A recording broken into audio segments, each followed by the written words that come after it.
adjourn. The honourable member for Saskatoon West. Thank you, Mr. Speaker. Back in September, I put a question to the government about the lack of shelter space for women fleeing violence.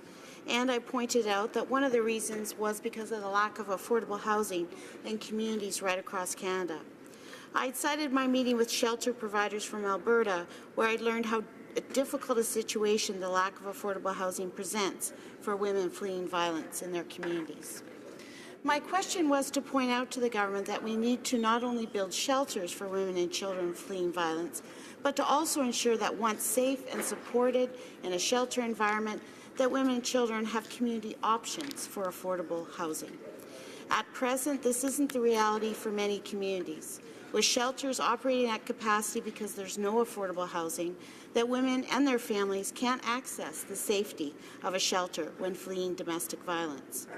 The government needs to step up and connect some dots, and many of us thought the National Housing Strategy would do just that.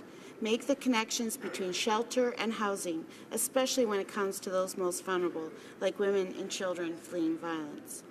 Mr. Speaker, women and children fleeing abuse are among the most vulnerable people in our community. When shelters are full, they are left with a choice that really isn't a choice, and that is trying to stay safe in an unsafe situation. An internal Status of Women report last year noted that the rates of violence against women have not diminished over time, and that gender-based violence remains pervasive in Canada. It found that Indigenous women and those in the North are particularly vulnerable.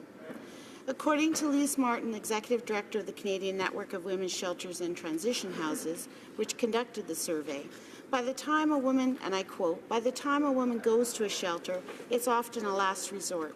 It's rare that a woman will show up on the doorstep of a shelter where it's the first incident or she hasn't tried different alternatives.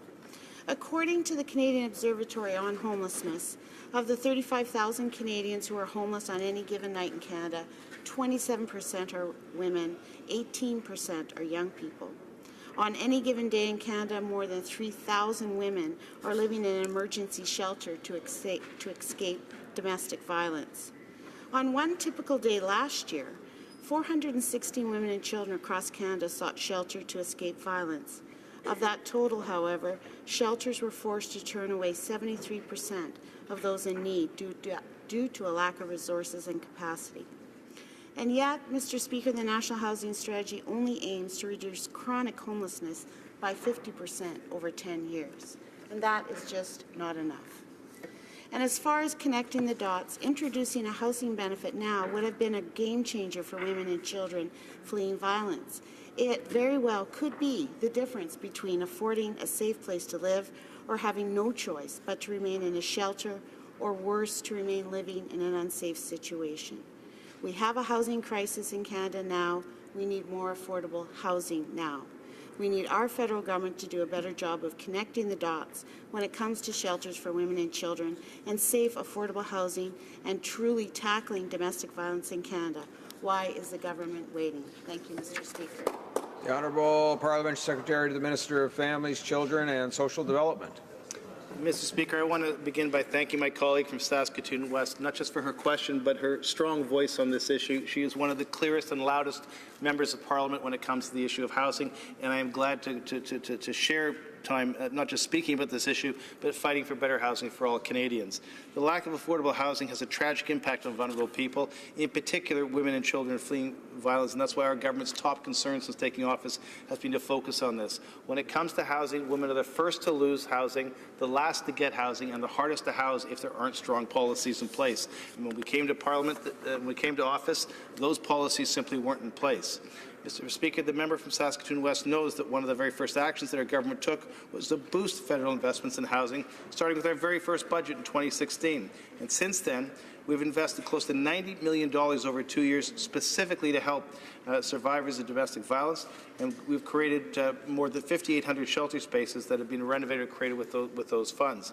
This includes commitments like the one we made last March in Rocky Mountain House in Alberta. There, governments of Canada and Alberta announced $1.9 million in funding to increase the capacity of that very shelter. This funding is part of a $6.15 million, $6 million federal commitment to women's facilities right across Alberta. It's leading to more construction and renovation of off-reserve shelters and transitional housing for families that are fleeing family violence. The member from Saskatoon West may also be aware of another example of our support for shelter spaces. It was announced last spring in her home province. On that occasion, the Government of Canada, the province of Saskatoon and Meadow Lake Tribal Council announced the work to rebuild the Wakusi's safe shelter in Meadow Lake. The governments of Canada and Saskatchewan are jointly contributing $1.2 million to this very important project. But we know there's much more work to be done, and our government's ready to lead the way. In November 2017, we announced Canada's first ever national housing strategy. This is a 10-year, $40 billion plan to give Canadians a safe, affordable place to call home. And our plan focuses first and foremost on the most vulnerable populations, including women and children fleeing family violence. One of the signature pillars of the strategy, money that's already being spent now in communities right across the country, is the $13.2 billion National Housing Co-Investment Fund. This fund will create at least 4,000 safe, affordable spaces for survivors of family violence, working together with the private and nonprofit developers, pooling the collective resources combined with the federal, provincial, and municipal governments. Low-income families will also be able to access the strategy's Canada Housing Benefit beginning next year. This will in 2020. This will deliver an average of $2,500 per year in rent support directly to those struggling with housing supports the most. Our government is fully committed to helping support women and children in an absolute critical time in all corners of the country, working with communities to give people safety and stability to rebuild their lives. And I will add that one of the fundamental principles of the co-investment fund is to specifically set aside dollars for second-stage housing. We know, having talked to women's organizations and housing providers across the country, that when you build second-stage housing, by default, you automatically create space in shelters. And this program of building out a full continuum of housing to support women in need, in particular women escaping domestic violence, and in particular changing the definition of what constitutes homelessness and chronic homelessness, is part of the way our government is supporting and making sure that women have a safe, affordable place to call home. That is a fundamental core principle of the National Housing Strategy. Money, as I said, that's being spent now in Canada to support women as we speak. Member for Saskatoon West. Thank you, Mr. Speaker, and I want to thank my honourable colleague for his comments. And I do want to acknowledge that both the provincial NDP government and the federal government have invested in shelter spaces, and my comments in question were to continue the conversation on looking at permanent affordable housing. So we need all those options, and what I'm asking the government to do is to step up sooner rather than later to create more affordable, permanent affordable housing, especially for women and children and families leaving violence. I want the government to really provide true leadership and step up sooner rather than later, in particular around the portable housing benefit, which would allow families to be able to access more affordable housing now rather than later. I don't think it's too late not to step up sooner rather than later. I would like to ask this government to understand that we need that investment. We need more investment, and we need more of their leadership today, and not tomorrow, and certainly not after the next federal election. Thank you, Mr. Speaker. Parliamentary Secretary. And Mr. Speaker, I understand the need for housing now. It's why I left City Council in Toronto and ran for a seat in Parliament. It was to get the federal government back into a leadership position on the issue of housing.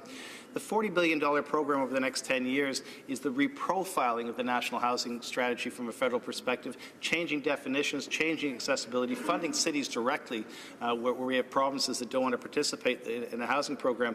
But it would be a mistake to suggest that our spending on housing is contained within that $40 billion program. The reality is that the day we took office, we started improving definitions and spending requirements to make sure that things like co-ops got their operating agreements renewed.